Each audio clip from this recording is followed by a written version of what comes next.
தமிழ்நாட்டில் எத்தனை முனை போட்டி இருந்தாலும் திமுகவின் வெற்றி உறுதி என்று தேமுதிக பொதுச் செயலாளர் பிரேமலதா தெரிவித்துள்ளார். குடியாத்தம் சட்டமன்ற தொகுதியில் தேமுதிக சார்பில் போட்டியிடும் வேட்பாளர் பிரதாப்பை ஆதரித்து தொகுதிக்குட்பட்ட கடாம்பூர் பகுதியில் தேமுதிக பொதுச் செயலாளர் பிரேமலதா விஜயகாந்த் பிரச்சாரம் மேற்கொண்டார். அப்பொழுது பேசிய பிரேமலதா விஜயகாந்த், சட்டமன்ற தேர்தலில் எத்தனை முனை போட்டி இருந்தாலும் அதில் வெற்றி பெறுவது திமுக தான் என குறிப்பிட்டார்.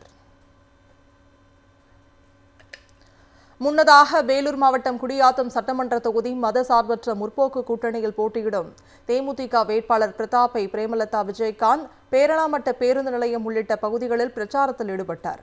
அப்போது உரையாற்றிய அவர், முதலமைச்சர் மு.க.ஸ்டாலின் தலைமையிலான திராவிட மாடல் அரசு மீண்டும் அமைவது உறுதி என்று கூறினார். எல்லா வாக்குறுதி பார்த்து மக்களுக்காக, பெண்களுக்காக, இளைஞர்களுக்காக, விவசாயிகளுக்காக, மாணவர்களுக்காக தரப்பட்டிருக்கிறது. எத்தனை கூட்டணி இருந்தாலும் நமது மதசார்பற்ற வெற்றி கூட்டணி தமிழ்நாட்டில் 200 தொகுதிகளுக்கு மேல் வெற்றி பெற்று உறுதியாக அண்ணன் ஸ்டாலின் இந்த முறை முதலமைச்சராக பதவி ஏற்பது உறுதி உறுதி உறுதி. அதே போல இந்த முறை 7வது முறை திமுக ஆட்சி அமைக்கும்.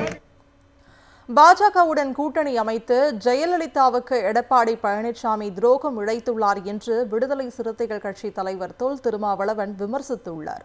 கள்ளக்குறிச்சி மாவட்டம் உளுந்தூர்பேட்டை தொகுதியில் திமுக வேட்பாளர் ஜி.ஆர். வசந்தவேலை ஆதரித்து விடுதலை சிறுத்தைகள் கட்சி தலைவர் தொல் திருமாவளவன் பரப்புரை மேற்கொண்டார்.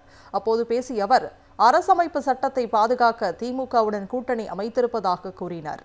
பாஜகவோடு அதிமுக எப்போதும் கூட்டணி வைக்காது என ஜெயலலிதா கூறியதை சுட்டிக்காட்டிய அவர், எடப்பாடி பழனிசாமி பாஜகவுடன் கூட்டணி அமைத்து ஜெயலலிதாவுக்கு பச்சை துரோகம் செய்திருப்பதாக விமர்சித்தார்.